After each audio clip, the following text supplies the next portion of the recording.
man, the myth, the legend, he's back. Mike Yuva. What's up, buddy? What's going on, Blake? I got to ask you this. As a man from Boston, Yep. I'm assuming you're a Celtics fan, correct? Oh, absolutely. I mean, not all my Boston teams. I got my Bruins cup actually next to me right now. Okay. Well, let me ask you this. How many games is it going to take Golden State to win? Oh, I'm messing. Mike, don't leave. I'm just playing around. It's going to be a good series, though, man. It's going to be a great series. Look, I don't expect anyone to feel bad for a Boston guy. I mean, yes, we're going through an extremely difficult 3-year title drought. I've only seen 12 championships in my lifetime in all Boston professional sports. So, I mean, it's been a while. I mean, 12's not that much. I mean, it's been tough. You know, there are babies right now in Massachusetts hospitals that have never seen a Boston team win. I mean, think about that. You know, next time you see one of those commercials, you know, in the eyes of the angels, and they want you to donate like 10 cents or whatever for a cup of soup. Think about those children in the hospital in Boston that have never seen a Boston team win the championship. Hopefully, in a couple weeks from now, they will be able to see a Boston team win, and we can do that for other sports too. But of course, it's gonna be tough for the Patriots.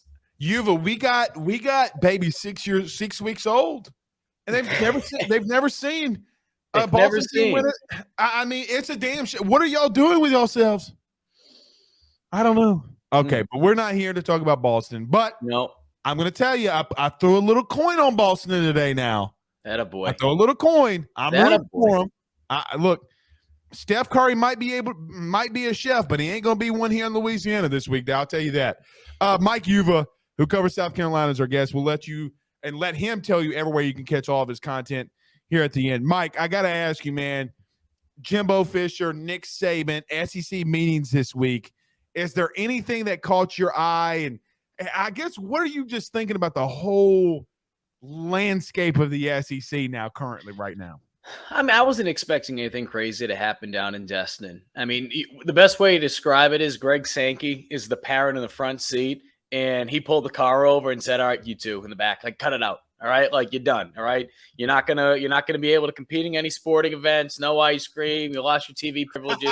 You just gotta shut the hell up." Like that's what I got with everything that we heard. Now, you know, if you want to diagnose it as to what was the motives, and I've said this, I feel like the motive for Nick Saban is that he was just trying to get his boosters riled up. That he was trying to send a message as to, hey, look, we appreciate everything you've done over the last couple of years, last couple of decades, and just the support that Alabama football fans show. But at the same time, too, the landscape is changing, and we're going to have people donate money like never before because there's going to be opportunities out there for some of these other schools, not just in the SEC, but across the landscape. And when we talk about oil money that'll be coming in, Texas, and Oklahoma coming in soon, you're going to have to deal with hurdles that you've never faced before from the SEC. So regardless of, you know, hey, look, Alabama, Nick Saban, one of the greatest coaches, if not the greatest of all time, what have you done for me lately? And you have to realize, like, hey, look, Georgia's coming off a national championship. The SEC is only going to get stronger.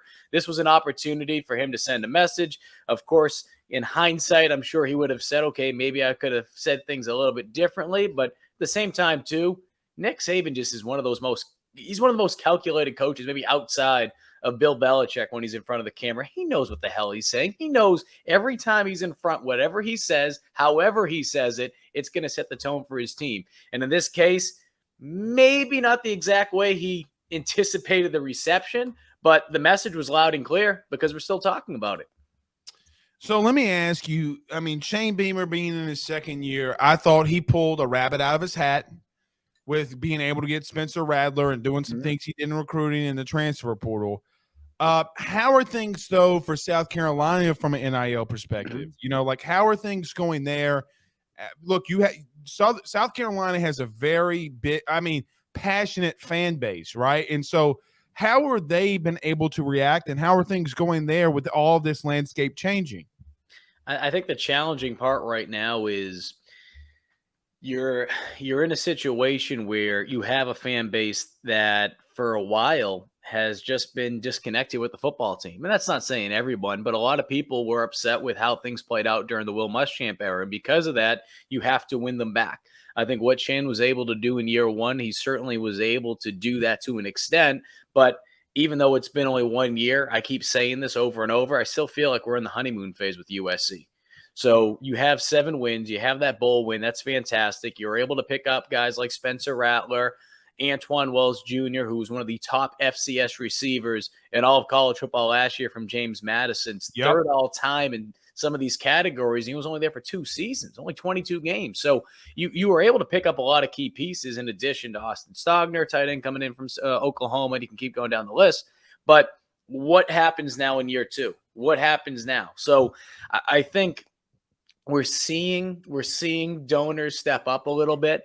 We're seeing opportunities like Spencer Rattler pick up car dealership opportunities and this and that. But at the same time, too, in comparison to maybe some of these other schools, you really haven't had the star-driven name at USC over the last couple of years. Not to the point where it's like, okay, hey, look, I'm going to throw everything at them. I mean, yeah, maybe a sandwich deal or this or that. I think, and it might surprise people outside of South Carolina, outside of Spencer Rattler, the players that are generating the most money on campus is the women's basketball team, starting with Aaliyah Boston, who was the National Player of the Year last year and obviously the defending national champs. So women's basketball is really seeing a lot of money. She just signed an NIL deal with Under Armour, and they're going to be actually going down to the Virgin Islands where she's a native of, and they're going to be throwing a camp this summer. So you're not seeing that necessarily in the same, I don't know, realm as football right now at USC, but at the same time too, you need to prove that you're a hot commodity. We saw it last year with a guy not too far away from South Carolina at Clemson in DJ Uiagalelei. Bojangles came in, Dr. Pepper came in, didn't have the type of year that I think a lot of people expected him to have. So I think from an NIL standpoint, you're going to see people step up, but you have to prove to them that you deserve it. You'll have little things, but in terms of like some of the bigger deals we're seeing across the country, it's still lacking right here in South Carolina. Probably the funniest commercial I've ever seen an athlete do. It was DJ Uiagalelei with the Dr. Pepper. I drink Dr. Pepper. I mean, Mike, come on, dude. That's pretty funny, right? Well, anytime I see something like that, I just think of like the Happy Gilmore Subway ads, right? I have 4 of these each day, grow big and strong. To grow big and strong. Hey, Happy, can I have one of those? Coming right up. Now, if I'm Subway, now it's been a couple of years since the whole Jared, I don't even want to call it debacle because something like that, can't even really make too much jokes about it because, I mean, it is really sad. But if I'm Subway, I go back to the roots. You know what I do? I think John Daly's son is a college golfer. He just has a kind of deal with Hooters. Bring him on board. That would be perfect. Recreate I know, granted, you probably have to do something with, I think it was Happy Madison whatever the heck it is, Happy Madison Productions. You're going to have to probably get them on board. But the point being is, I think that'd be a phenomenal ad. Oh, it'd be great. Oh, dude. And I think I saw on Instagram, I think his caption was something like, I really love Hooters. I love the place. I love like coming in here to eat too. And he had his arm around like 2 girls, like that's like the kid from Kansas last year when they beat Texas. They asked him, where do you want to go? And he goes, I'm going to Applebee's. And then he gets an NIL deal with Applebee's. I mean, that's the spirit of what. And you're in college. And you're in college, too. I mean, right. Could you imagine taking your buddies to the 2 for $25, like the all you can, and you got the NIL deal? You're the king. It's incredible. But I think, but honestly, though, I think what we're going to see is, and this is a conversation for another day. I've had these conversations. I know you mentioned Marcus Lattimore. I mentioned this with Marcus and some of the people around USC athletics. I think what you're going to notice, right? We saw with social media. We see so many very talented social media teams out there. You see it especially with football. It's a big part of the game now, right? We see a recruit come. I wouldn't be shocked if we start seeing over the next couple of years, especially football, but it can be every sport.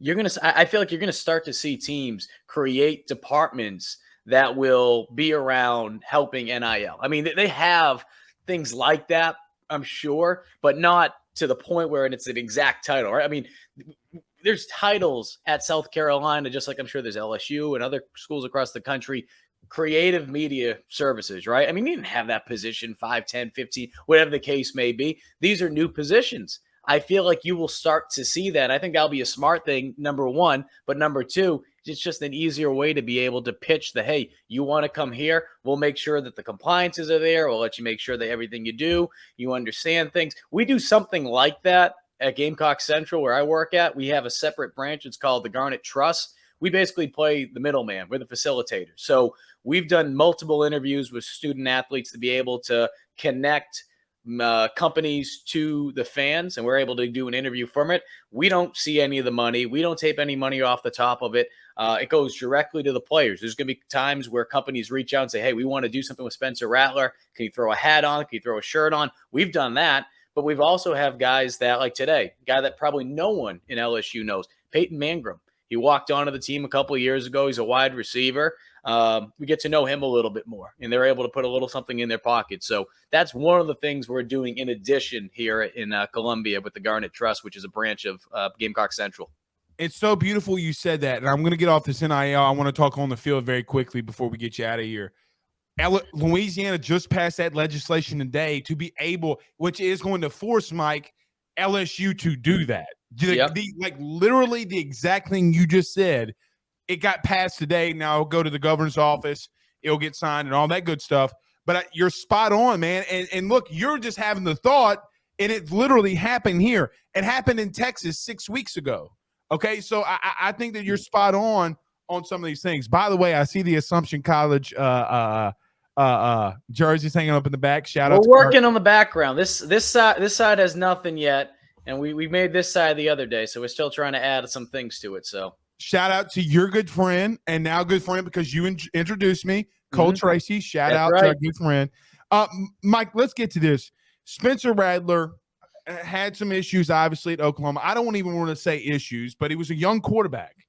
Okay, I don't know if he had a lot of time, but him coming from Oklahoma to South Carolina, I don't want to say he's been the best quarterback in South Carolina, maybe in a couple of seasons, but I think that you could say that he is. What is the realistic expectations for South Carolina since you got him on campus and you got some of these great transfers? Could you see South Carolina going second in the East?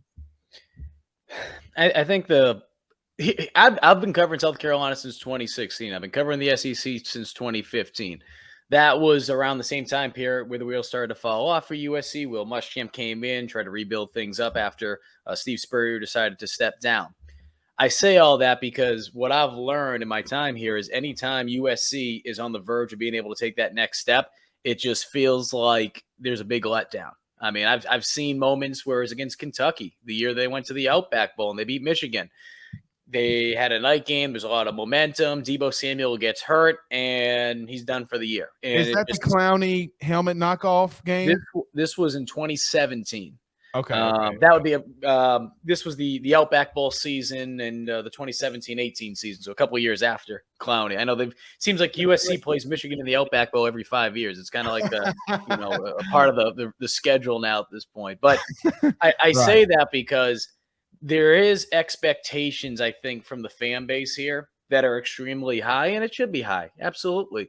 But I don't know if they're realistic until they can prove it. And that's not necessarily fair to the players. That's not necessarily fair to the coaching staff, this coaching staff. But historically, not even just during my time here, but historically, when USC has been on the verge of taking that next step, they just have not been able to capitalize. You can go all the way back to the Black Magic year, 1984. They ended up losing to Navy, which kept them out of the national championship. The year they went undefeated and they lost that one game against Navy. So there's been many moments like that in time. So I think with South Carolina, look, you have a very difficult schedule early on, okay?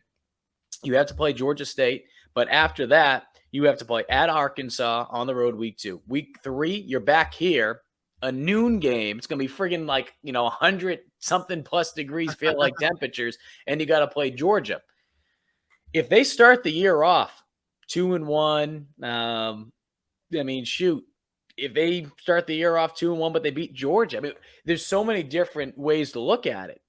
this team, it's like, wait a minute. Okay, the expectations go up a little bit. But at the same time, too, they could start the year 1-2 and then be able to get into a rhythm because now the offense is able to pick up, understand what they're all doing together, develop that rapport, and they could easily be able to crank out 7 wins in the regular season, if not 8. So I think this is a team that when it comes down to it, like, how quick are they going to be able to respond from adversity? Because it's going to hit them early on in the year. They have a very tough schedule early on. You can't hide from it. But then again, that's the SEC.